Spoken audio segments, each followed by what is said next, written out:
ಬಳಕೆದಾರರೇ, ಈ ವಿಡಿಯೋನಲ್ಲಿ ನಾವೀಗ ಆಯುಷ್ಮಾನ್ ಕಾರ್ಡ್ ಅಂದರೆ ಏನು ಮತ್ತು ಅದನ್ನು ಹೇಗೆ ಪಡ್ಕೊಳ್ಳೋದು ಎಂಬುದನ್ನು ತಿಳಿಸ್ಕೊಡ್ತೇವೆ. ಮೊದಲಿಗೆ ಆಯುಷ್ಮಾನ್ ಕಾರ್ಡ್ ಅಂದರೆ ಆಯುಷ್ಮಾನ್ ಭಾರತ್ ಪ್ರಧಾನ್ ಮಂತ್ರಿ ಜನ್ ಆರೋಗ್ಯ ಸ್ಕೀಮ್ನಲ್ಲಿ ಕೊಡುವಂಥ ಹೆಲ್ತ್ ಬೆನಿಫಿಟ್ ಕಾರ್ಡ್ ಆಗಿದೆ. ಆಯುಷ್ಮಾನ್ ಬಡವರಿಗಾಗಿ ಮತ್ತು ಮಧ್ಯಮ ವರ್ಗದವರಿಗಾಗಿ ಕೊಡುವ ಒಂದು ದೊಡ್ಡ ಹೆಲ್ತ್ ಇನ್ಶೂರೆನ್ಸ್ ಆಗಿದೆ.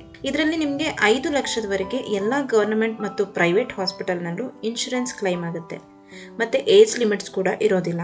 ಇದರಲ್ಲಿ ಪ್ರತಿ ಕುಟುಂಬದವರು ಕೂಡ ಕ್ಯಾಶ್ಲೆಸ್ ಮತ್ತೆ ಕಾರ್ಡ್ಲೆಸ್ ಬೆನಿಫಿಟ್ನ ತಗೋಬಹುದು. ಈಗ ಆಯುಷ್ಮಾನ್ ಕಾರ್ಡ್ ಅನ್ನ ಹೇಗೆ ಪಡ್ಕೊಳ್ಳೋದು ಎಂಬುದನ್ನು ತಿಳಿಸ್ಕೊಡ್ತೇವೆ.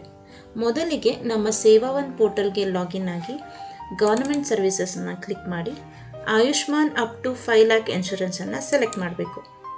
ನಂತರ ಅಪ್ಲಿಕೆಂಟ್ನ ನೇಮ್ನಲ್ಲಿ ಬಂದು ನಿಮ್ಮ ಅಪ್ಲಿಕೆಂಟ್ನ ನೇಮನ್ನು ಟೈಪ್ ಮಾಡಬೇಕು. ಇದಾದ ನಂತರ ಆಧಾರ್ ನಂಬರನ್ನು ಟೈಪ್ ಮಾಡಬೇಕು. ನಂತರ ಅಪ್ಲಿಕೆಂಟ್ನ ಮೊಬೈಲ್ ನಂಬರನ್ನು ಟೈಪ್ ಮಾಡಬೇಕು. ಇದಾದ ನಂತರ ರಿಲೇಷನ್ಶಿಪ್ ವಿತ್ ಫ್ಯಾಮಿಲಿ ಹೆಡ್ನಲ್ಲಿ ಬಂದು ನಿಮ್ಮ ಕಸ್ಟಮರ್ನ ಫ್ಯಾಮಿಲಿ ಹೆಡ್ನ ರಿಲೇಷನ್ಶಿಪ್ ಸ್ಟೇಟಸನ್ನು ಸೆಲೆಕ್ಟ್ ಮಾಡಬೇಕು. ನಂತರ ನಿಮ್ಮ ಕಸ್ಟಮರ್ನ ಡೇಟ್ ಆಫ್ ಬರ್ತನ್ನು ಟೈಪ್ ಮಾಡಬೇಕು. ಇದಾದ ನಂತರ ಅಪ್ಲೋಡ್ ಲೈವ್ ಫೋಟೋನಲ್ಲಿ ನಿಮ್ಮ ಕಸ್ಟಮರ್ನ ಲೈವ್ ಫೋಟೋವನ್ನು ಅಪ್ಲೋಡ್ ಮಾಡಬೇಕು. ನಂತರ ನಿಮ್ಮ ಸ್ಟೇಟನ್ನು ಸೆಲೆಕ್ಟ್ ಮಾಡಬೇಕು. ಇದಾದ ನಂತರ ಡಿಸ್ಟ್ರಿಕ್ಟ್, ನಂತರ ಸಬ್ ಡಿವಿಷನ್ ಸೆಲೆಕ್ಟ್ ಮಾಡಬೇಕು.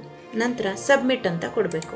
ಇಲ್ಲಿ ನೀವು ನಿಮ್ಮ ಆಯುಷ್ಮಾನ್ ಕಾರ್ಡ್ ರಿಕ್ವೆಸ್ಟ್ನ ಡೀಟೇಲ್ಸನ್ನು ನೋಡಬಹುದು.